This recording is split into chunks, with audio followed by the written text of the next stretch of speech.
Hello my YouTube family, ಹೇಗಿದ್ದೀರಾ ಎಲ್ಲರೂ? I hope ಎಲ್ಲರೂ ಚೆನ್ನಾಗಿದ್ದೀರಾ. ಅದೇ ರೀತಿ ನಿಮ್ಮ ಲೈಫ್ನಲ್ಲಿ ಪಾಸಿಟಿವ್ ಆಗಿ ಥಿಂಕ್ ಮಾಡ್ತಾ ಇದ್ದೀರಾ ಅಂತ ಅಂದ್ಕೊಂಡಿದ್ದೀನಿ. ಇವತ್ತಿನ ರೀಡಿಂಗಲ್ಲಿ ಬ್ಯೂಟಿಫುಲ್ ಆಗಿರುವಂತಹ ಯಾವ ಎನರ್ಜಿ ಇದೆ ಅಂತ ನೋಡೋಣ. ಮೊದಲು ಕಾಮ್ ಆಗಿ ಕೂತ್ಕೊಳ್ಳಿ, ಡೀಪ್ ಬ್ರೀತನ್ನು ತಗೊಳ್ಳಿ, ನಿಮ್ಮ ಮೈಂಡ್ ಮತ್ತು ಮನಸ್ಸನ್ನು ರಿಲ್ಯಾಕ್ಸ್ ಮಾಡ್ಕೊಳ್ಳಿ. ಈಗ ನಿಮ್ಮ ಪರ್ಸನ್ ಹೆಸರನ್ನು ಮನಸಾರೆ 3 ಬಾರಿ ನೆನಪಿಸ್ಕೊಳ್ಳಿ. ನಿಮ್ಮ ಪರ್ಸನ್ ಫೇಸನ್ನು ಇಮ್ಯಾಜಿನ್ ಮಾಡ್ಕೊಳ್ಳಿ. ಅವರು ಮತ್ತು ನೀವು ಒಟ್ಟಿಗೆ ಕಳೆದಿರುವ ಬ್ಯೂಟಿಫುಲ್ ಮೆಮೊರೀಸ್ನ ನೆನಪು ಮಾಡ್ಕೊಳ್ಳಿ. ಅದಕ್ಕೂ ಮೊದಲು ಈ ರೀಡಿಂಗ್ ನಿಮ್ಮವರೆಗೂ ತಲುಪಿದೆ ಅಂದರೆ ಯು ಆರ್ ಸೋ ಬ್ಲೆಸ್ಡ್. ಯೂನಿವರ್ಸ್ಗೆ ಗ್ರ್ಯಾಟಿಟ್ಯೂಡ್ ಹೇಳಿ, ಥ್ಯಾಂಕ್ ಯು ಯೂನಿವರ್ಸ್ ಅಂತ ಹೇಳಿ ನಿಮ್ಮ ಪರ್ಸನ್ ಎನರ್ಜಿಯನ್ನು ಫೀಲ್ ಮಾಡಿ. ಬ್ಯೂಟಿಫುಲ್ ಆಗಿರುವ ಎನರ್ಜಿ ಬಂದಾಗ ಅದನ್ನು ರಿಸೀವ್ ಮಾಡ್ಕೊಳ್ಳಿ. ಇದು ಜನರಲ್ ರೀಡಿಂಗ್ ಆಗಿರುತ್ತೆ. ಸೊ ಎಲ್ಲ ವಿಷಯಗಳು ಎಲ್ಲರಿಗೂ ಕೂಡ ಮ್ಯಾಚ್ ಆಗಲೇಬೇಕು ಅಂತ ಇಲ್ಲ. ನಿಮ್ಮ ಸಿಚುವೇಶನ್ಗೆ ಮ್ಯಾಚ್ ಆಗುವ ಎನರ್ಜಿ ಮಾತ್ರ ರಿಸೀವ್ ಮಾಡ್ಕೊಳ್ಳಿ. ಯಾವುದಾದ್ರೂ ಭಾಗ ನಿಮಗೆ ಮ್ಯಾಚ್ ಆಗಲಿಲ್ಲ ಅಂದರೆ ಅದನ್ನು ಫೋರ್ಸ್ ಆಗಿ ತಗೊಳ್ಬೇಡಿ, ಸಿಂಪಲ್ ಆಗಿ ಸ್ಕಿಪ್ ಮಾಡಿ. ಹಾಗಾಗಿ ಓವರ್ ಆಗಿ ನೆಗೆಟಿವ್ ಆಗಿ ಯೋಚನೆ ಮಾಡಬೇಡಿ. ನಿಮ್ಮ ಮನಸ್ಸನ್ನು ಅನಾವಶ್ಯಕ ಭಯಗಳಿಂದ ತುಂಬಿಸ್ಕೊಳ್ಬೇಡಿ. ಯಾವುದೇ ರಿಲೇಷನ್ಶಿಪ್ಪಲ್ಲಾಗಿರಲಿ ಪಾಸಿಟಿವ್ ಎನರ್ಜಿ ಅನ್ನೋದು ತುಂಬ ಇಂಪಾರ್ಟೆಂಟ್ ಆಗಿರುತ್ತೆ.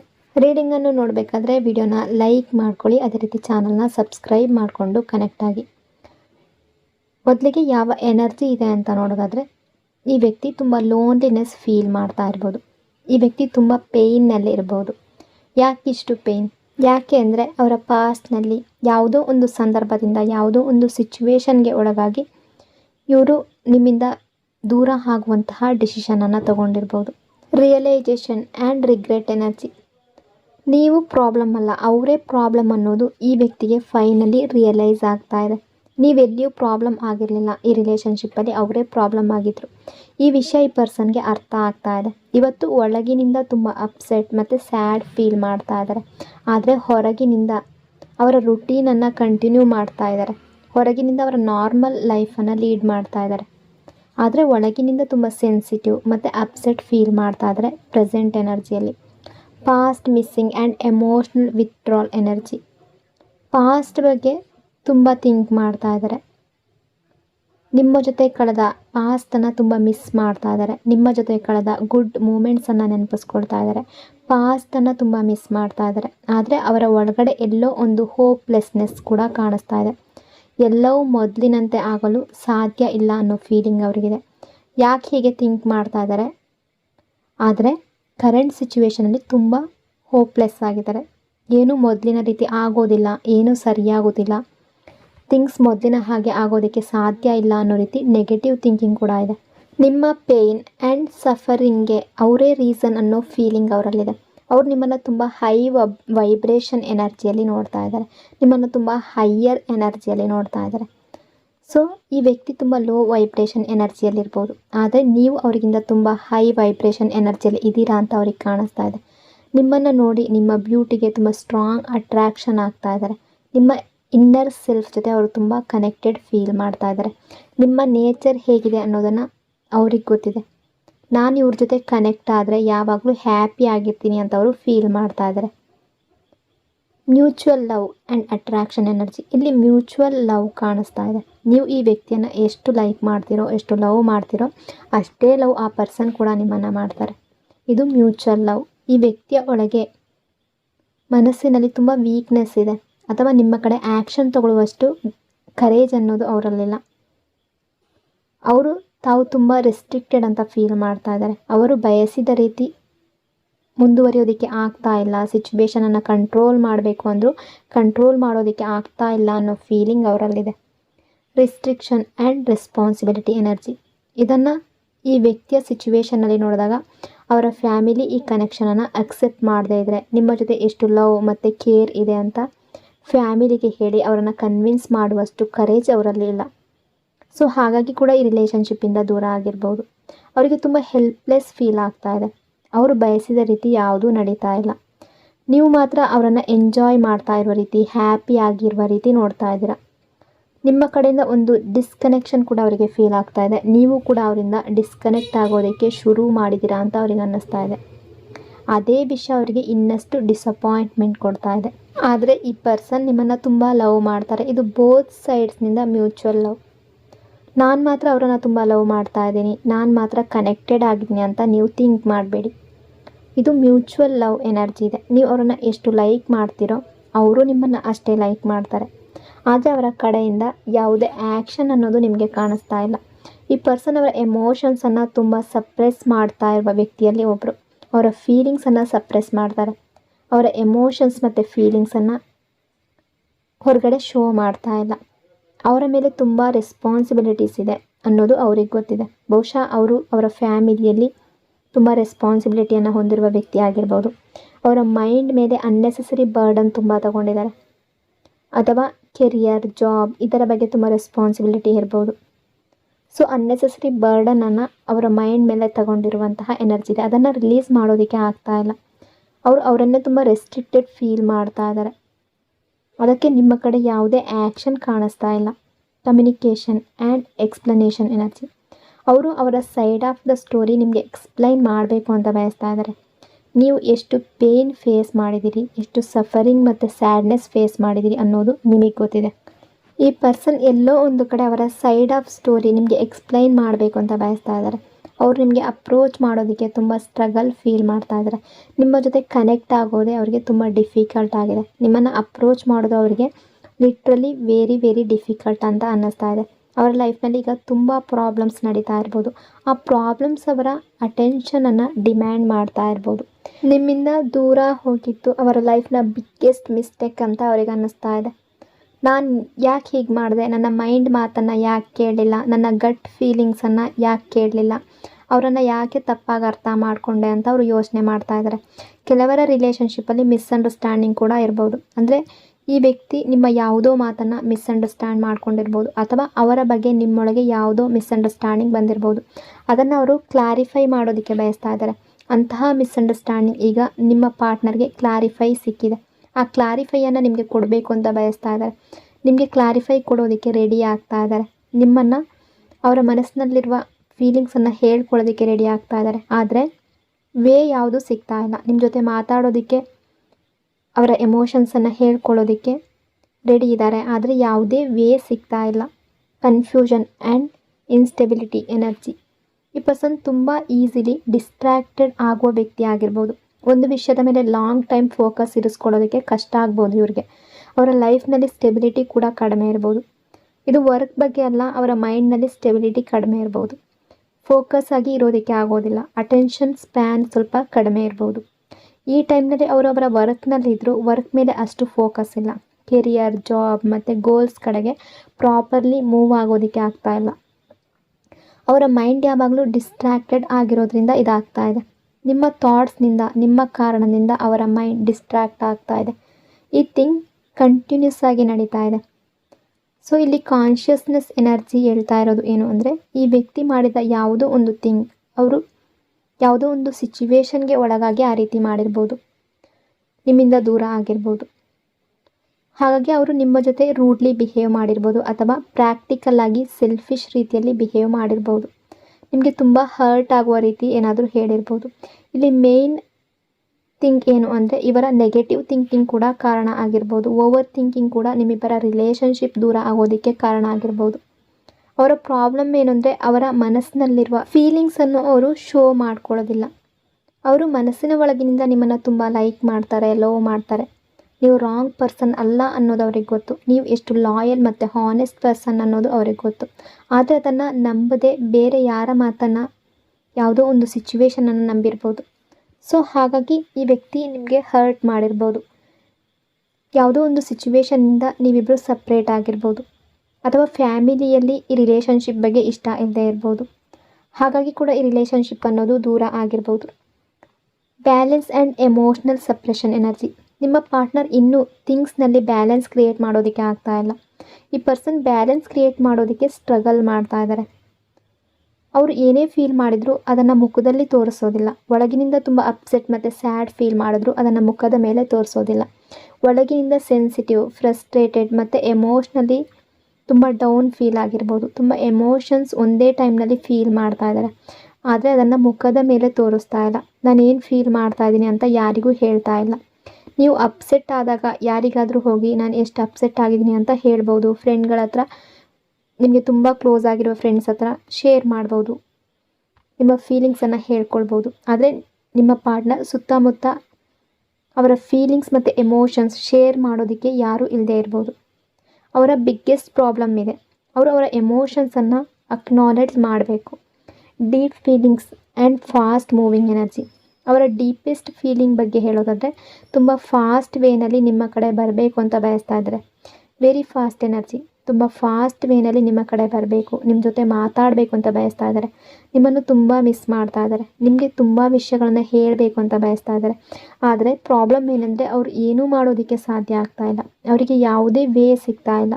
ಮತ್ತು ಅದೇ ಎನರ್ಜಿ ಇದೆ, ಏನೂ ಆಗೋದಿಲ್ಲ, ಯಾವುದೇ ಪೊಟೆನ್ಷಿಯಲ್ ಇಲ್ಲ ಅನ್ನೋ ಫೀಲಿಂಗ್ ಇದೆ ಇವ್ರಿಗೆ. ಬಹುಶಃ ಅವರ ಫ್ಯಾಮಿಲಿ ಅಕ್ಸೆಪ್ಟ್ ಮಾಡೋದಿಲ್ಲ ಅನ್ನೋ ಕಾರಣ ಇರ್ಬೋದು, ಅಥವಾ ಸೋಷಿಯಲ್ ಇಮೇಜ್ ಬಗ್ಗೆ ಯೋಚನೆ ಮಾಡ್ತಾ ಇರ್ಬೋದು. ಸೊಸೈಟಿ ಅಕ್ಸೆಪ್ಟ್ ಮಾಡೋದಿಲ್ಲ ಅಂತ ಅವ್ರಿಗೆ ಅನ್ನಿಸ್ತಾ ಇರ್ಬೋದು. ಅಥವಾ ನಿಮ್ಮ ರಿಲೇಷನ್ಶಿಪ್ಪಲ್ಲಿ ಡಿಫ್ರೆನ್ಸಸ್ ಏನಾದರೂ ಇರ್ಬೋದು. ಸ್ಟೇಟಸ್, ಕ್ಯಾಸ್ಟ್, ರಿಲಿಜಿಯನ್ ಅಥವಾ ಯಾವುದಾದ್ರೂ ವಿಷಯದಲ್ಲಿ ಡಿಫ್ರೆನ್ಸಸ್ ಇರ್ಬೋದು. ಅದನ್ನು ಸೊಸೈಟಿ ಅಕ್ಸೆಪ್ಟ್ ಮಾಡೋದಿಲ್ಲ ಅಂತ ಅವ್ರಿಗೆ ಅನ್ನಿಸ್ತಾ ಇರ್ಬೋದು. ಅವರು ಈ ಸಿಚುವೇಶನ್ನ ಅಕ್ಸೆಪ್ಟ್ ಮಾಡೋದಕ್ಕೆ ಆಗ್ತಾ ಇಲ್ಲ, ಅದಕ್ಕೆ ಈ ವ್ಯಕ್ತಿಗೆ ಏನೂ ಮಾಡೋದಕ್ಕೆ ಸಾಧ್ಯ ಆಗ್ತಾ ಇಲ್ಲ. ಮತ್ತು ಅವರು ಯಾವುದರಲ್ಲೂ ಬ್ಯಾಲೆನ್ಸ್ ಕ್ರಿಯೇಟ್ ಮಾಡೋದಕ್ಕೆ ಆಗ್ತಾ ಇಲ್ಲ. Self care and emotional energy. ಈ ವ್ಯಕ್ತಿಗೆ ಈಗ ಕೆಲವು ವಿಷಯದಲ್ಲಿ ತುಂಬ ಕೇರ್ ಅನ್ನೋದು ಕಡಿಮೆ ಇದೆ, ಅವರ ಮೇಲೆ ಅವರು ಫೋಕಸ್ ಮಾಡ್ಕೊಳ್ತಾ ಇಲ್ಲ. ಅವರ ಜಾಬ್ ಮೇಲೆ, ಅವರ ಕೆರಿಯರ್ ಮೇಲೆ ಬಗ್ಗೆ ಕೂಡ ಅವರು ಫೋಕಸ್ ಮಾಡ್ಕೊಳ್ತಾ ಇಲ್ಲ. ಸೊ ತುಂಬ ಟಯರ್ಡ್ ಆಗಿರುವಂತಹ ಮೈಂಡ್ಸೆಟ್, ಅಪ್ಸೆಟ್ ಆಗಿರುವಂತಹ ಎನರ್ಜಿಯಲ್ಲಿದ್ದಾರೆ. Physical distance energy. ಈ ವ್ಯಕ್ತಿ ತುಂಬ ಓವರ್ ಆಗಿ ಥಿಂಕ್ ಮಾಡ್ತಾ ಇದ್ದಾರೆ. ಅಂದರೆ ಕೆಲವೊಂದು ರಿಲೇಷನ್ಶಿಪ್ಪಲ್ಲಿ ಫಿಸಿಕಲ್ ಡಿಸ್ಟೆನ್ಸ್ ಕ್ರಿಯೇಟ್ ಮಾಡಿದ್ರೆ ಬಹುಶಃ ನಿಮ್ಮನ್ನು ಮರಿಬೋದು, ಮೂವ್ ಆನ್ ಆಗೋದಕ್ಕೆ ಈಸಿ ಆಗ್ಬೋದು ಅಂತ ಅವರು ಫೀಲ್ ಮಾಡಿರ್ಬೋದು. ಯಾಕೆಂದರೆ ಏನೂ ಆಗೋದಿಲ್ಲ ಅನ್ನೋ ಸಿಚುವೇಶನನ್ನು ಅವರು ಅಕ್ಸೆಪ್ಟ್ ಮಾಡ್ತಾ ಇದ್ದಾರೆ. ಏನೂ ಆಗೋದಕ್ಕೆ ಸಾಧ್ಯ ಇಲ್ಲ ಅಂತ ಫೀಲ್ ಮಾಡಿದಾಗ ಅವ್ರೇನು ಮಾಡ್ತಿದ್ದಾರೆ, ಫಿಸಿಕಲ್ ಡಿಸ್ಟೆನ್ಸ್ ಕ್ರಿಯೇಟ್ ಮಾಡೋದಕ್ಕೆ ಟ್ರೈ ಮಾಡ್ತಾ ಇದ್ದಾರೆ. ಅಂದರೆ ನಾನು ಅವರನ್ನು ನೋಡದೇ ಇದ್ದರೆ, ಅವರ ಬಗ್ಗೆ ಥಿಂಕ್ ಮಾಡದೇ ಇದ್ದರೆ ನನ್ನ ಲೈಫ್ ಮತ್ತೆ ಈಸಿ ಆಗುತ್ತೆ ಅಂತ ಯೋಚನೆ ಮಾಡಿರ್ಬೋದು. ಆದರೆ ಫಿಸಿಕಲ್ ಡಿಸ್ಟೆನ್ಸ್ ಕ್ರಿಯೇಟ್ ಮಾಡಿದ್ರೆ ಎಮೋಷ್ನಲ್ ಡಿಸ್ಟೆನ್ಸ್ ಕ್ರಿಯೇಟ್ ಮಾಡೋದಕ್ಕೆ ಆಗೋದಿಲ್ಲ. ಅವ್ರು ಹೀಗೆ ಮಾಡ್ತಾ ಇದ್ದರೆ ನೀವು ರೀಸೆಂಟ್ಲಿ ಇದನ್ನು ನೋಟಿಸ್ ಮಾಡಿರ್ಬೋದು. ಈ ಪರ್ಸನ್ ನಿಮ್ಮಿಂದ ಸ್ವಲ್ಪ ದೂರ ಇರೋದಕ್ಕೆ ಟ್ರೈ ಮಾಡಿರ್ಬೋದು. ನೀವು ಸೇಮ್ ವರ್ಕ್ ಪ್ಲೇಸ್ನಲ್ಲಿ ಇದ್ದರೆ ಅಥವಾ ಒಂದೇ ಪ್ಲೇಸ್ನಲ್ಲಿ ಇದ್ದರೆ, ಒಂದೇ ಸಿಟಿಯಲ್ಲಿದ್ದರೆ ನೋಟಿಸ್ ಮಾಡಿರ್ಬೋದು. ಅಥವಾ ಲಾಂಗ್ ಡಿಸ್ಟೆನ್ಸ್ ಆಗಿದ್ದರೆ ಅವರು ಕಾಲ್ ಅವಾಯ್ಡ್ ಮಾಡೋದು ಅಥವಾ ಮೆಸೇಜ್ ಅವಾಯ್ಡ್ ಮಾಡೋದು, ನೆಗ್ಲೆಕ್ಟ್ ಮಾಡೋದು, ಈ ರೀತಿ ಮಾಡಿರಬಹುದು. ಅವರು ಹೀಗೆ ಮಾಡ್ತಾ ಇದ್ದರೆ ಬೇಕು ಅಂತಲೇ ಮಾಡಿರ್ಬೋದು. ಅವರನ್ನು ಕನ್ವಿನ್ಸ್ ಮಾಡ್ಕೊಳ್ಳೋದಕ್ಕೆ ನಾನು ಅವರಿಂದ ಸ್ವಲ್ಪ ದೂರ ಇರಬೇಕು, ಈ ಕನೆಕ್ಷನ್ಗೆ ಯಾವುದೇ ವೇ ಸಿಗ್ತಾ ಇಲ್ಲ, ಸೊ ಅದಕ್ಕಾಗಿ ಫಿಸಿಕಲ್ ಡಿಸ್ಟೆನ್ಸ್ ಕ್ರಿಯೇಟ್ ಮಾಡೋದಕ್ಕೆ ಟ್ರೈ ಮಾಡಿರಬಹುದು. ಆದರೆ ಎಮೋಷ್ನಲಿ ಅವರು ನಿಮ್ಮಿಂದ ದೂರ ಆಗೋದಕ್ಕೆ ಸಾಧ್ಯ ಇಲ್ಲ. ಅವರು ನಿಮ್ಮನ್ನು ಫಿಸಿಕಲಿ ದೂರ ಮಾಡ್ಬೋದು, ಆದರೆ ಮೆಂಟಲಿ ಮತ್ತು ಹಾರ್ಟ್ನಿಂದ ನಿಮ್ಮನ್ನು ದೂರ ಮಾಡೋದಕ್ಕೆ ಸಾಧ್ಯ ಇಲ್ಲ.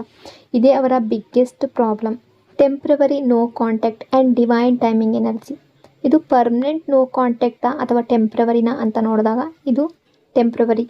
ಈ ಟೈಮ್ನಲ್ಲಿ ಈ ವ್ಯಕ್ತಿ ಯಾವುದೋ ಒಂದು ಸಿಚುವೇಷನಲ್ಲಿರ್ಬೋದು, ನಿಮ್ಮನ್ನು ಅಪ್ರೋಚ್ ಮಾಡೋದಕ್ಕೆ ಅವರನ್ನು ಅವರು ತುಂಬ ಅವಾಯ್ಡ್ ಮಾಡ್ಕೊಳ್ತಾ ಇರ್ಬೋದು, ತುಂಬ ಹಿಂದೆಟ್ಟಾಗ್ತಾ ಇರ್ಬೋದು. ಬಟ್ ಇದು ಪರ್ಮನೆಂಟ್ ಅಲ್ಲ, ಇದು ಟೆಂಪ್ರವರಿ ಇಶ್ಯೂಸ್. ಇದನ್ನು ಟೆಂಪ್ರವರಿ ವೇನಲ್ಲಿ ತಗೊಳ್ಳಿ, ಯಾವುದನ್ನು ಫೋರ್ಸ್ ಮಾಡಬೇಡಿ. ಥಿಂಗ್ಸ್ ನ್ಯಾಚುರಲಿ ಆಗೋದಕ್ಕೆ ಬಿಡಬೇಕು, ನೀವೇ ಫೋರ್ಸ್ ಮಾಡಬಾರ್ದು. ನಾನು ಅವ್ರಿಗೆ ಕಾಲ್ ಮಾಡ್ತೀನಿ, ಮೆಸೇಜ್ ಮಾಡ್ತೀನಿ ಅಂತ ಯೋಚನೆ ಮಾಡ್ತಾ ಇದ್ದರೆ ತುಂಬ ಫೋರ್ಸ್ಫುಲ್ಲಾಗಿ ನಿಮ್ಮನ್ನು ತಗೊಂಡು ಹೋಗಬೇಡಿ. ಈ ಪರ್ಸನನ್ನು ಯಾವುದಕ್ಕೂ ಫೋರ್ಸ್ ಮಾಡಬೇಕಾಗಿಲ್ಲ. ಸೊ ಇದು ಒಂದು time of judgement call. Awakening and healing energy. ಈ ಪರ್ಸನ್ ಅವೇಕ್ನಿಂಗ್ ಮೂಲಕ ಹೋಗ್ಬೋದು, ಇದು ಅವರ ಅವೇಕ್ನಿಂಗ್ ಟೈಮ್ ಪೀರಿಯಡ್ ಆಗಿರ್ಬೋದು. ಅದಕ್ಕೆ ಅವರು ಈ ರೀತಿಯಾಗಿ ಫೀಲ್ ಮಾಡ್ತಾ ಇರ್ಬೋದು. ಅವೇಕ್ನಿಂಗ್ ಟೈಮ್ ಪೀರಿಯಡ್ ಅಥವಾ ಹೀಲಿಂಗ್ ಟೈಮ್ ಪೀರಿಯಡ್ನಲ್ಲಿ ಈ ರೀತಿಯ ಥಿಂಗ್ಸ್ ಎಕ್ಸ್ಪೀರಿಯನ್ಸ್ ಆಗ್ಬೋದು. ಈ ಟೈಮ್ನಲ್ಲಿ ಈ ವ್ಯಕ್ತಿಗೆ ನಿಮ್ಮ ಬಳಿ ಆಫರ್ ಜೊತೆ ಬರಬೇಕು ಅನ್ನೋ ಡಿಸೈರ್ ತುಂಬ ಸ್ಟ್ರಾಂಗ್ ಆಗಿರುತ್ತೆ. ಆದರೆ ಅದಕ್ಕಾಗಿ ಅವರನ್ನೇ ಅವರು ಸ್ಟಾಪ್ ಮಾಡ್ಕೊಳ್ತಿದ್ದಾರೆ.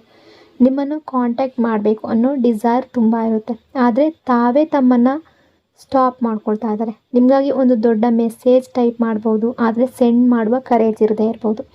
ಕಾಲ್ ಬಟನ್ವರೆಗೂ ಹೋಗ್ಬೋದು, ಆದರೆ ಕಾಲ್ ಮಾಡುವ ಕರೇಜ್ ಇರದೇ ಇರ್ಬೋದು. ಈ ಥಿಂಗ್ ಅವರು ತುಂಬ ಫೀಲ್ ಮಾಡ್ತಾ ಇದ್ದಾರೆ. Justice energy. ನಿಮ್ಮ ಜೊತೆ ಜಸ್ಟಿಸ್ ಮಾಡಬೇಕು ಅನ್ನೋ ರಿಯಲೈಸೇಷನ್ ಅವ್ರಿಗೆ ಬರ್ತಾ ಇದೆ. ಎಲ್ಲೋ ಒಂದು ಕಡೆ ಅವರು ನಿಮ್ಮ ಜೊತೆ ಇನ್ಜಸ್ಟಿಸ್ ಮಾಡಿದ್ದಾರೆ, ನಿಮ್ಮಿಂದ ದೂರ ಇದ್ದು, ನಿಮ್ಮ ಜೊತೆ ಮಾತಾಡದೆ, ನಿಮಗೆ ನೆಗ್ಲೆಕ್ಟೆಡ್ ಫೀಲ್ ಮಾಡಿಸಿ, ಅವರ ಎಮೋಷನ್ಸನ್ನು ಹೈಡ್ ಮಾಡಿ ಅವರು ನಿಮ್ಮ ಜೊತೆ ಇನ್ಜಸ್ಟಿಸ್ ಮಾಡಿರ್ಬೋದು. ಈ ಥಿಂಗ್ಸ್ ಕೂಡ ನಿಮ್ಮ ಪಾರ್ಟ್ನರ್ಗೆ ರಿಯಲೈಸ್ ಆಗ್ತಾ ಇದೆ. ನಿಮ್ಮ ಬಗ್ಗೆ ಎಷ್ಟು ಥಿಂಕ್ ಮಾಡ್ತಾರೋ ಅಷ್ಟು ಈ ಥಿಂಗ್ಸ್ ಅವರಿಗೆ ರಿಯಲೈಸ್ ಆಗುತ್ತೆ. ನಿಮ್ಮನ್ನು ಮತ್ತೆ ಸರಿಯಾಗಿ ಟ್ರೀಟ್ ಮಾಡಬೇಕು ಅನ್ನೋ ಡಿಸೈರ್ ಬರುತ್ತೆ. ನಿಮಗಾಗಿ ಸ್ಟ್ಯಾಂಡ್ ತಗೊಳ್ಬೇಕು ಅನ್ನೋ ಡಿಸೈರ್ ಬರುತ್ತೆ. ಇದುವರೆಗೆ ಈ ವ್ಯಕ್ತಿ ಅವರ ಫ್ಯಾಮಿಲಿಯ ಮುಂದೆ ನಿಮಗಾಗಿ ಸ್ಟ್ಯಾಂಡ್ ತಗೊಳ್ಳದೇ ಇದ್ದರೆ ಈಗ ಮತ್ತೆ ಥಿಂಗ್ಸ್ ಬೆಟರ್ ಮಾಡೋದಕ್ಕೆ ಟ್ರೈ ಮಾಡಬೇಕು ಅನ್ನೋ ಡಿಸೈರ್ ಅವ್ರಿಗೆ ಬರುತ್ತೆ.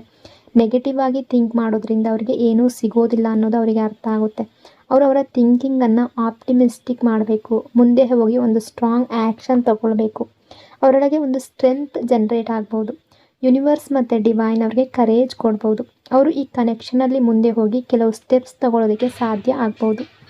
Confusion and slow action energy. ಈ ಪರ್ಸನ್ ಇನ್ನೂ ಕನ್ಫ್ಯೂಸ್ಡ್ ಎನರ್ಜಿಯಲ್ಲಿದ್ದಾರೆ. ಆ ಕನ್ಫ್ಯೂಷನಿಂದ ಹೊರಗಡೆ ಬಂದ ನಂತರ ಅವರು ಮೇಜರ್ ಡಿಸಿಷನ್ ತಗೊಳ್ಳೋದಕ್ಕೆ ಸಾಧ್ಯ. ಎನರ್ಜಿ ಪ್ರಕಾರ ಇವತ್ತು ಕೂಡ ನಾನು ಹೀಗೆ ಮಾಡಬೇಕಿತ್ತು, ಹಾಗೆ ಮಾಡಬೇಕಿತ್ತು, ಇದಾಗಬೇಕಿತ್ತು, ಅದು ಆಗಬೇಕಿತ್ತು ಅಂತ ಥಿಂಕ್ ಮಾಡ್ಬೋದು. ಆದರೆ ಅದಕ್ಕೆ ಯಾವುದೇ ಪರ್ಮನೆಂಟ್ ಕನ್ಕ್ಲೂಷನ್ ಬರೋದಿಲ್ಲ. ನಾನು ಇದನ್ನು ಮಾಡಬೇಕಿತ್ತು, ಇದನ್ನು ಮಾಡಬಾರ್ದಿತ್ತು ಅಂತ ಥಿಂಕ್ ಮಾಡ್ತಾರೆ. ಆದರೆ ಅದಕ್ಕೆ ಪರ್ಮನೆಂಟ್ ಕನ್ಕ್ಲೂಷನ್ ಸಿಗೋದಿಲ್ಲ. ಅದಕ್ಕೆ ಈ ವ್ಯಕ್ತಿ ತುಂಬ ಡಿಸ್ಟ್ರ್ಯಾಕ್ಟೆಡ್ ಆಗಿರ್ತಾರೆ, ಕನ್ಫ್ಯೂಸ್ಡ್ ಆಗಿರ್ತಾರೆ, ಕ್ಲಾರಿಟಿ ಆಫ್ ಥಾಟ್ಸ್ ಇರೋದಿಲ್ಲ. ಅದಕ್ಕೆ ರಿಯೂನಿಯನ್ ಡಿಲೇ ಆಗ್ತಾ ಇದೆ. ಆದರೆ ವರಿ ಮಾಡಬೇಡಿ, ಅವರ ಕಡೆಯಿಂದ ಸ್ಲೋ ಆ್ಯಕ್ಷನ್ ಬರ್ತಾ ಇದೆ. ಆದರೆ ಅವು ಪರ್ಮನೆಂಟ್ ಆ್ಯಕ್ಷನ್ ಆಗಿರುತ್ತೆ. ಅವರು ಹೀಲಾಗಿ ಬರೋದಕ್ಕೆ ಈ ಟೈಮ್ ಅವರಿಗೆ ಕೊಡೋದು ತುಂಬ ಇಂಪಾರ್ಟೆಂಟ್. ನೀವು ಅನ್ಹೀಲ್ಡ್ ಎನರ್ಜಿ ಜೊತೆ ಡೀಲ್ ಮಾಡಿದ್ರೆ ಮತ್ತೆ ಅದೇ ಪ್ಯಾಟ್ರನ್ ಶುರುವಾಗುತ್ತೆ. ಮತ್ತೆ ಅದೇ ಲೂಪ್ನಲ್ಲಿ ನೀವು ಸಿಕ್ಕಾಕೊಳ್ತೀರ. ಅದಕ್ಕೆ ಈ ಪರ್ಸನ್ಗೆ ಹೀಲ್ ಆಗೋದಕ್ಕೆ ಮತ್ತು ಮುಂದೆ ಬರೋದಕ್ಕೆ ಟೈಮ್ ಕೊಡಿ. ಹಿಂದೆ ಅಥವಾ ಪಾಸ್ಟ್ನಲ್ಲಿ ನಿಮ್ಮ ರಿಲೇಷನ್ಶಿಪ್ಪಲ್ಲಿ ಆನ್ ಆ್ಯಂಡ್ ಆಫ್ ಸಿಚುವೇಶನ್ ಇದ್ದರೆ ಈ ಪರ್ಸನ್ ನಿಮ್ಮ ಜೊತೆ ತುಂಬ ಟೈಮ್ ಮಾತಾಡಿ ಮತ್ತು ಒಂದು ದಿನ ಗೋಸ್ಟ್ ಮಾಡಿ ಹೋಗಿದ್ರೆ, ಅದೇ ಪ್ಯಾಟ್ರನ್ ಇದ್ದರೆ, ನೀವು ಅವ್ರಿಗೆ ಹೀಲಿಂಗ್ ಟೈಮ್ ಕೊಡದೇ ಇದ್ದರೆ ಅದೇ ಪ್ಯಾಟ್ರನ್ ಮತ್ತೆ ಕಂಟಿನ್ಯೂ ಆಗ್ಬೋದು, ರಿಪೀಟ್ ಆಗ್ಬೋದು. ಅವ್ರು ಹೀಲ್ ಆದ ನಂತರನೇ ಈ ಪ್ಯಾಟ್ರನ್ ಬ್ರೇಕ್ ಆಗಬಹುದು. ಆ ಎನರ್ಜಿ ಇದೆ. Stuck energy and night thoughts. ಈ ಪರ್ಸನ್ ಇನ್ನೂ ನನ್ನಲ್ಲೇ ಸ್ಟಕ್ ಆಗಿದ್ದಾರಾ ಅನ್ನೋ ಥಾಟ್ ನಿಮ್ಮ ಮನಸ್ಸಿನಲ್ಲಿದ್ದರೆ ಎನರ್ಜಿಯ ಪ್ರಕಾರ ಎಸ್, ಈ ಪರ್ಸನ್ ತುಂಬ ಸ್ಟಕ್ ಆಗಿದ್ದಾರೆ ಮತ್ತು ನಿಮ್ಮ ಬಗ್ಗೆ ತುಂಬ ಥಿಂಕ್ ಮಾಡ್ತಾ ಇದ್ದಾರೆ. ನಿಮ್ಮ ಕಡೆಗೆ ಬರಬೇಕು ಅಂತ ಬಯಸ್ತಾ ಇದ್ದಾರೆ. ಎಸ್ಪೆಷಲಿ ನೈಟ್ ಟೈಮ್ನಲ್ಲಿ ನಿಮ್ಮ ಬಗ್ಗೆ ಹೆಚ್ಚು ಥಿಂಕ್ ಮಾಡ್ತಾ ಇದ್ದಾರೆ. ಡೇ ಟೈಮ್ನಲ್ಲಿ ಅವರು ಡಿಸ್ಟ್ರ್ಯಾಕ್ಟೆಡ್ ಆಗಿರ್ತಾರೆ, ವರ್ಕ್ನಲ್ಲಿ ಬ್ಯುಸಿ ಇರಬಹುದು, ಡೈಲಿ ರುಟೀನಲ್ಲಿ ಬ್ಯುಸಿ ಇರಬಹುದು. ಆದರೆ ನೈಟ್ ಟೈಮ್ ಈ ಪರ್ಸನ್ಗೆ ತುಂಬ ಡಿಫಿಕಲ್ಟ್ ಆಗ್ತಾ ಇದೆ. ಯಾಕೆಂದರೆ ಆ ಟೈಮ್ನಲ್ಲಿ ನಿಮ್ಮ ಬಗ್ಗೆ ತುಂಬ ಥಿಂಕ್ ಮಾಡ್ತಾರೆ. ಹೊರಗಡೆ ಎಲ್ಲರೂ ಸೈಲೆಂಟ್ ಆಗಿರುವಾಗ ಒಳಗಡೆ ಮೈಂಡ್ನಲ್ಲಿ ನಾಯ್ಸ್ ಶುರುವಾಗುತ್ತೆ. ಈ ಪರ್ಸನ್ ಜೊತೆ ಕೂಡ ಅದೇ ಆಗ್ತಾ ಇದೆ. ಅವರೊಳಗೆ ತುಂಬ ಕಾನ್ಫ್ಲಿಕ್ಟ್ ನಡೀತಾ ಇದೆ. ಅವರು ಅವರ ಜೊತೆನೇ ಫೈಟ್ ಮಾಡ್ತಾ ಇದ್ದಾರೆ, ಆದರೆ ಅದನ್ನು ಯಾರಿಗೂ ಶೋ ಮಾಡ್ತಾ ಇಲ್ಲ. ಒಳಗೊಳಗಡೆ ಹೀಗಾಗಬೇಕಿತ್ತು, ಹೀಗೆ ಮಾಡಬೇಕಿತ್ತು, ನಾನು ಏನು ಮಾಡಲಿ ಅಂತ ಫೈಟ್ ಮಾಡ್ತಾ ಇದ್ದಾರೆ. ಆದರೆ ಅದನ್ನು ಹೊರಗಡೆ ತೋರಿಸ್ತಾ ಇಲ್ಲ, ಯಾರಿಗೂ ಎಕ್ಸ್ಪ್ರೆಸ್ ಮಾಡ್ತಾ ಇಲ್ಲ. Confusion and unexpected approach energy. ಇವರ ಥಾಟ್ಸ್ ಮತ್ತು ಫೀಲಿಂಗ್ಸ್ನಲ್ಲಿ ಕನ್ಫ್ಯೂಷನ್ ಇದೆ. ಆದರೆ ಒಂದು ಕನ್ಕ್ಲೂಷನ್ಗೆ ಬರೋದಕ್ಕೆ ಯಾವುದಾದ್ರೂ ಆ್ಯಕ್ಷನ್ ತೊಗೊಳೋದಕ್ಕೆ ಅವರು ಟ್ರೈ ಮಾಡ್ತಾರೆ. ಈ ವ್ಯಕ್ತಿ ನಿಮ್ಮ ಕಡೆಗೆ ಬಂದರೆ ಯಾವುದಾದ್ರೂ ಎಕ್ಸ್ಕ್ಯೂಸ್ ಮಾಡ್ಕೊಂಡು ಬರ್ಬೋದು. ಈ ಅನ್ಎಕ್ಸ್ಪೆಕ್ಟೆಡ್ ವೇನಲ್ಲಿ ಬರ್ಬೋದು. ಈಗ ಅವರು ಎಷ್ಟು ಕಂಟ್ರೋಲ್ ಮಾಡ್ಕೊಳ್ತಾ ಇದ್ದಾರೋ ಹೀಲಿಂಗ್ ಆದ ಮೇಲೆ ಅಷ್ಟು ಕಂಟ್ರೋಲ್ ಮಾಡ್ಕೊಳ್ಳೋದಿಲ್ಲ. ಆಗ ಆ್ಯಕ್ಷನ್ ತೊಗೊಳ್ಳೋದನ್ನು ಬಿಲೀವ್ ಮಾಡ್ತಾರೆ. ನಾನು ಆ್ಯಕ್ಷನ್ ತೊಗೊಳ್ಬೇಕು, ನನ್ನ ಪ್ರೈಡನ್ನು ಸೈಡ್ಗೆ ಇಡಬೇಕು, ನನ್ನ ಈಗೋವನ್ನು ಸೈಡ್ಗೆ ಇಡಬೇಕು ಅಂತ ಅವ್ರಿಗೆ ಅನಿಸುತ್ತೆ. ಹೀಲಿಂಗ್ ಆದಮೇಲೆ ಅವರ ಕಡೆಯಿಂದ ಅನ್ಎಕ್ಸ್ಪೆಕ್ಟೆಡ್ ಕಾಲ್ ಮೆಸೇಜನ್ನು ನೀವು ನೋಡಬಹುದು. ಹೀಲಿಂಗ್ ಆದಮೇಲೆ ಸಡನ್ನಾಗಿ ಅವರು ನಿಮ್ಮ ಕಡೆಗೆ ಬರಬಹುದು. Strong thoughts and emotional full energy. ನಿಮ್ಮ ಬಗ್ಗೆ ಇರುವ ಥಾಟ್ಸ್ ಅವರಿಗೆ ತುಂಬ ಸ್ಟ್ರಾಂಗ್ ಎಮೋಷನ್ಸ್ ಫೀಲ್ ಮಾಡಿಸ್ತಾ ಇದೆ. ನಿಮ್ಮನ್ನು ನೆನಪಿಸ್ಕೊಳ್ಳೋದು, ನಿಮ್ಮ ಬಗ್ಗೆ ಥಿಂಕ್ ಮಾಡೋದು ಅವರಿಗೆ ಲೈಫ್ನಲ್ಲಿ ಸ್ವಲ್ಪ ಪೀಸ್ ಕೊಡ್ತಾ ಇದೆ. ಬಹುಶಃ ನಿಮ್ಮ ಬಗ್ಗೆ ಥಿಂಕ್ ಮಾಡೋದು ಅವರ ಲೈಫ್ನ ಹ್ಯಾಪಿನೆಸ್ ಮೂಮೆಂಟ್ ಆಗಿರ್ಬೋದು. ನಿಮ್ಮ ಬಗ್ಗೆ ಥಿಂಕ್ ಮಾಡೋದು ಅವರಿಗೆ ತುಂಬ ಇಷ್ಟ. ಅವರು ನಿಮ್ಮ ಬಗ್ಗೆ ಯಾವಾಗಲೂ ಸ್ಟ್ರಾಂಗ್ ಎಮೋಷ್ನಲ್ ಫುಲ್ ಫೀಲ್ ಮಾಡ್ತಾರೆ. ನಿಮಗೆ ನೋ ಕಾಂಟ್ಯಾಕ್ಟ್ ಸಿಚುವೇಶನನ್ನು ಎಂಡ್ ಮಾಡಿ ರಿಯೂನಿಯನ್ ಮಾಡಬೇಕು ಅನ್ನೋ ಡಿಸೈರ್ ಎಷ್ಟಿದೆಯೋ ಅಷ್ಟೇ ಬೇಗ ಈ ವ್ಯಕ್ತಿಗೂ ಅದೇ ಮನಸ್ಥಿತಿ ಇದೆ. ಅವರು ಕೂಡ ತುಂಬ ಫೀಲ್ ಮಾಡ್ತಾ ಇದ್ದಾರೆ. ಈ ಟೈಮ್ನಲ್ಲಿ ಅವರು ನಿಮಗೆ ನೆಗ್ಲೆಕ್ಟೆಡ್ ಫೀಲ್ ಮಾಡಿಸ್ತಾ ಇದ್ದರೂ ಕೂಡ ಆ್ಯಕ್ಚುಲಿ ಅವರು ನಿಮ್ಮನ್ನು ನೆಗ್ಲೆಕ್ಟ್ ಮಾಡ್ತಾ ಇಲ್ಲ. ಅವರನ್ನೇ ಅವರು ಕಂಟ್ರೋಲ್ ಮಾಡೋದಕ್ಕೆ ಟ್ರೈ ಮಾಡ್ತಾ ಇದ್ದಾರೆ. ಅದನ್ನು ಈ ಪರ್ಸನ್ ಇನ್ನೂ ನೀವು ಅಂದ್ಕೊಳ್ತಾ ಇರ್ಬೋದು ಅವಾಯ್ಡ್ ಮಾಡ್ತಾ ಇದ್ದಾರೆ, ನನ್ನನ್ನು ನೆಗ್ಲೆಕ್ಟ್ ಮಾಡ್ತಾ ಇದ್ದಾರೆ, ನನ್ನ ಕಡೆ ಅಟೆನ್ಷನ್ ಇಲ್ಲ, ಅವರಿಗೆ ನನ್ನ ಬಗ್ಗೆ ಕೇರ್ ಇಲ್ಲ ಅಂತ. ಬಟ್ ಅದು ನಿಜ ಆಗಿರಬೇಕು ಅಂತ ಇಲ್ಲ. ಅವರೊಳಗೆ ಅವರು ಫೈಟ್ ಮಾಡ್ತಾ ಇದ್ದಾರೆ. ರಿಯಾಲಿಟಿ ಬಗ್ಗೆ ಅವರು ಥಿಂಕ್ ಮಾಡ್ತಾ ಇದ್ದಾರೆ. ಅವರನ್ನು ಅವರು ಕಂಟ್ರೋಲ್ ಮಾಡ್ತಾ ಇದ್ದಾರೆ. Anger and misunderstanding energy. So ಈ ವ್ಯಕ್ತಿಗೆ ಸ್ವಲ್ಪ ಕೋಪದ ಸ್ವಭಾವ ಇರ್ಬೋದು. ನಿಮ್ಮ ಯಾವುದೋ ಮಾತು ಅವರಿಗೆ ತುಂಬ ಕೋಪ ತರಿಸಿರ್ಬೋದು, ನೀವು ಏನಾದರೂ ಹೇಳಿರ್ಬೋದು, ನಿಮಗೆ ಅವರನ್ನು ಹರ್ಟ್ ಮಾಡುವ ಇಂಟೆನ್ಷನ್ ಇರಲಿಲ್ಲ. ಆದರೆ ನಿಮ್ಮ ಪಾರ್ಟ್ನರ್ ಆ ಥಿಂಗನ್ನು ತುಂಬ ರಾಂಗ್ ಸೆನ್ಸ್ನಲ್ಲಿ ತೊಗೊಂಡಿರ್ಬೋದು, ಅಥವಾ ಯಾವುದಾದರೂ ಮಿಸ್ಅಂಡರ್ಸ್ಟ್ಯಾಂಡಿಂಗ್ ಆಗಿರ್ಬೋದು. ಆ ಕಾರಣದಿಂದ ಅವರೊಳಗೆ ಇನ್ನೂ ಆ್ಯಂಗರ್ ಇತ್ತು, ಅದಕ್ಕೆ ಅವರು ಸ್ಟಕ್ ಆಗಿದ್ರು. ಈ ಥಿಂಗ್ ಕೂಡ ಈಗ ಕ್ಲಿಯರ್ ಆಗ್ತಾ ಇದೆ. ನೀವು ಅವರಿಂದ ದೂರ ಆದಮೇಲೆ ನೀವು ಏನು ಎಮೋಷ್ನಲಿ ಅವರಿಗೆ ಅಟ್ಯಾಚ್ಮೆಂಟನ್ನು ಕೊಡ್ತಾ ಇದ್ರಿ, ಎಮೋಷ್ನಲಿ ಅಟ್ಯಾಚ್ಡ್ ಆಗಿದ್ರಿ, ಎಷ್ಟು ಲವ್ ಮಾಡ್ತಾ ಇದ್ರಿ, ಅವರಿಗೆ ಬೇಕಾದಂತಹ ಅವ್ರು ಎಕ್ಸ್ಪೆಕ್ಟ್ ಮಾಡಿದ ರೀತಿಯ ಲವ್ ಅವರಿಗೀಗ ಸಿಗ್ತಾ ಇಲ್ಲ. ಈ ಟೈಮ್ನಲ್ಲಿ ನಾಟ್ ಟಾಕಿಂಗ್ ಎನರ್ಜಿ ಇದೆ, ನೀವು ಅವ್ರ ಜೊತೆ ಮಾತಾಡ್ತಾ ಇಲ್ಲ. ಅದೇ ಥಿಂಗ್ ಅವರಿಗೆ ತುಂಬ ಹರ್ಟ್ ಮಾಡ್ತಾ ಇದೆ, ಅವರು ಬರ್ನ್ಔಟ್ ಫೀಲ್ ಮಾಡ್ತಾ ಇದ್ದಾರೆ. ಈ ವ್ಯಕ್ತಿ ತುಂಬ ಥಿಂಕ್ ಮಾಡ್ತಾ ಇದ್ದಾರೆ, ತುಂಬ ಡೌನ್ ಫೀಲ್ ಮಾಡ್ತಾ ಇದ್ದಾರೆ. ಅವರ ಎಮೋಷನ್ಸನ್ನು ಹೇಗೆ ಹ್ಯಾಂಡಲ್ ಮಾಡಬೇಕು ಅನ್ನೋದು ಅವ್ರಿಗೆ ಅರ್ಥ ಆಗ್ತಾ ಇಲ್ಲ. ಯಾಕೆಂದರೆ ದಿನದಿಂದ ದಿನಕ್ಕೆ ಅವರ ಎಮೋಷನ್ಸನ್ನು ಕಂಟ್ರೋಲ್ ಮಾಡೋದು ಅವರಿಗೆ ಇನ್ನಷ್ಟು ಡಿಫಿಕಲ್ಟ್ ಮತ್ತು ಪ್ರಾಬ್ಲಮೆಟಿಕ್ ಆಗ್ತಾ ಇದೆ. ಇದುವರೆಗೆ ಅವರು ಅವರ ಎಮೋಷನ್ಸನ್ನು ಕಂಟ್ರೋಲ್ ಮಾಡ್ತಾ ಇದ್ದಾರೆ. ಇಲ್ಲಿ ಗಿಲ್ಟ್ ಇದೆ, ಆದರೆ ಇನ್ನು ಆ ಗಿಲ್ಟ್ ಆ್ಯಕ್ಷನ್ ತಗೊಳ್ಳುವಷ್ಟು ಲೆವೆಲ್ಗೆ ಟ್ರಿಗರ್ ಆಗಿಲ್ಲ. ಆ ಗಿಲ್ಟ್ ಮತ್ತು ಅಬ್ಸೆಷನ್ ಡೇ ಬೈ ಡೇ ಹೆಚ್ಚಾಗ್ತಾ ಇದೆ. ಅವರು ಪ್ರಾಬ್ಲಮನ್ನು ಅಡ್ರೆಸ್ ಮಾಡಬೇಕು, ಪ್ರಾಬ್ಲಮ್ಗೆ ಸೊಲ್ಯೂಷನ್ ಹುಡುಕಬೇಕು. ಯೂನಿವರ್ಸ್ ಅವರನ್ನು ಈ ಸಿಚುವೇಷನಲ್ಲಿ ಹಾಕಿರೋದೆ ಅವರು ಪ್ರಾಬ್ಲಮ್ಗೆ ಒಂದು ಸೊಲ್ಯೂಷನ್ ಹುಡುಕಲಿ ಅನ್ನೋದಕ್ಕಾಗಿ. ನಿಮ್ಮ ಜೊತೆ ಅವರು ಯಾವುದೇ ರೀತಿ ಬಿಹೇವ್ ಮಾಡಿದರೂ ಕೂಡ, ಏನೇ ಮಾಡಿದರೂ ಕೂಡ ಅದೇ ಕಾರಣಕ್ಕೆ ಇವರು ಅದೇ ಪೇನನ್ನು ಎಕ್ಸ್ಪೀರಿಯೆನ್ಸ್ ಮಾಡ್ತಾ ಇದ್ದಾರೆ. ಈ ಟೈಮ್ನಲ್ಲಿ ಅವರು ವೀಕ್ ಮೆಂಟಾಲಿಟಿಯಲ್ಲಿದ್ದಾರೆ. ಅವರ ಕರೇಜ್ ಮತ್ತು ಸ್ಟ್ರೆಂತ್ ಎಲ್ಲವನ್ನು ಮರ್ತಿದ್ದಾರೆ. ಪ್ರತಿದಿನ ನಿಮ್ಮ ಬಗ್ಗೆ ಥಿಂಕ್ ಮಾಡ್ತಾ ಇದ್ದಾರೆ, ನಿಮ್ಮ ಬಗ್ಗೆ ಯೋಚನೆ ಮಾಡ್ತಾ ಇದ್ದಾರೆ. ನಿಮ್ಮ ಜೊತೆ ಕಳೆದ ಟೈಮ್, ನಿಮ್ಮ ಲಾಸ್ಟ್ ಸೀನ್, ನಿಮ್ಮ DP, ನಿಮ್ಮ ಸ್ಟೇಟಸ್ ಎಲ್ಲವನ್ನು ನೋಟಿಸ್ ಮಾಡ್ತಾ ಇದ್ದಾರೆ. ಆದರೆ ನಿಮ್ಮನ್ನು ಎಷ್ಟು ನೋಟಿಸ್ ಮಾಡ್ತಾ ಇದ್ದಾರೆ ಅನ್ನೋದನ್ನು ಶೋ ಮಾಡ್ತಾ ಇಲ್ಲ. ಸೊ ಅವರ ಎಮೋಷನ್ಸ್ ಈಗ ಕಂಟ್ರೋಲ್ನಿಂದ ಹೊರಗಡೆ ಬರ್ತಾ ಇದೆ.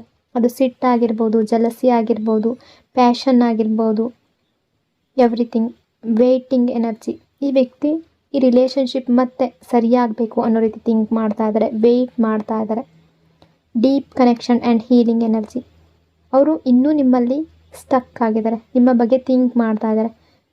ನೀವು ಇಬ್ಬರು ಒಬ್ರಿಗೊಬ್ಬರು ತುಂಬ ಥಿಂಕ್ ಮಾಡುವ ಎನರ್ಜಿಯಲ್ಲಿದ್ದೀರಾ. ಅವರು ಕೂಡ ಥಿಂಕ್ ಮಾಡ್ತಾ ಇದ್ದಾರೆ, ನಿಮ್ಮ ಎನರ್ಜಿ ಕೂಡ ಅದೇ ರೀತಿ ಇದೆ. ಸೊ ಇವತ್ತಿನ ಎನರ್ಜಿಯ ಪ್ರಕಾರ ಈ ವ್ಯಕ್ತಿ ಕೂಡ ನಿಮ್ಮನ್ನು ತುಂಬ ಮಿಸ್ ಮಾಡ್ತಾ ಇದ್ದಾರೆ, ನೀವು ಕೂಡ ಅವರನ್ನು ಮಿಸ್ ಮಾಡ್ತಾ ಇದ್ದೀರಾ. ಬಟ್ ಶೋ ಮಾಡ್ಕೊಳ್ತಾ ಇಲ್ಲ ಅನ್ನೋ ಎನರ್ಜಿ ಕೂಡ ಇದೆ. ಸೊ ಇವತ್ತಿನ ಗೈಡೆನ್ಸ್ ಏನು ಅಂತ ನೋಡೋದಾದರೆ, ಯಾವುದೇ ರಿಲೇಷನ್ಶಿಪ್ ಆಗಿರಲಿ, ನಿಮ್ಮ ಪೀಸ್ ಮತ್ತು ಸೆಲ್ಫ್ ರೆಸ್ಪೆಕ್ಟನ್ನು ಯಾವತ್ತೂ ನೀವು ದೂರ ಮಾಡ್ಕೊಳ್ಬೇಡಿ. ನಿಮ್ಮ ಸೆಲ್ಫ್ ರೆಸ್ಪೆಕ್ಟ್ಗಿಂತ ಯಾವುದನ್ನು ಮೇಲಕ್ಕೆ ಇಡಬೇಡಿ. ನಿಮ್ಮ ಲೈಫ್ನಲ್ಲಿ ಯಾವುದು ನಿಮ್ಮದಾಗಿರಬೇಕೋ ಅದು ರೈಟ್ ಟೈಮ್ನಲ್ಲಿ, ರೈಟ್ ವೇನಲ್ಲಿ ನಿಮ್ಮ ಮುಂದೆ ಬಂದೇ ಬರುತ್ತೆ. ನೀವು ನಿಮ್ಮ ಹೀಲಿಂಗ್, ಗ್ರೋತ್ ಮತ್ತು ಸೆಲ್ಫ್ ಲವ್ ಮೇಲೆ ಫೋಕಸ್ ಮಾಡಿ. Everything happens for a reason. Thank you so much. ಇನ್ನೊಂದು ಬ್ಯೂಟಿಫುಲ್ ರೀಡಿಂಗಲ್ಲಿ ಮತ್ತೆ ಸಿಗ್ತೀನಿ. ಅಲ್ಲಿವರೆಗೂ ಟೇಕ್ ಕೇರ್. ನಿಮ್ಮ ಪ್ರೀತಿ, ನಿಮ್ಮ ಸಪೋರ್ಟ್ಗೆ lots and lots of love. Thank you so much. God bless you all.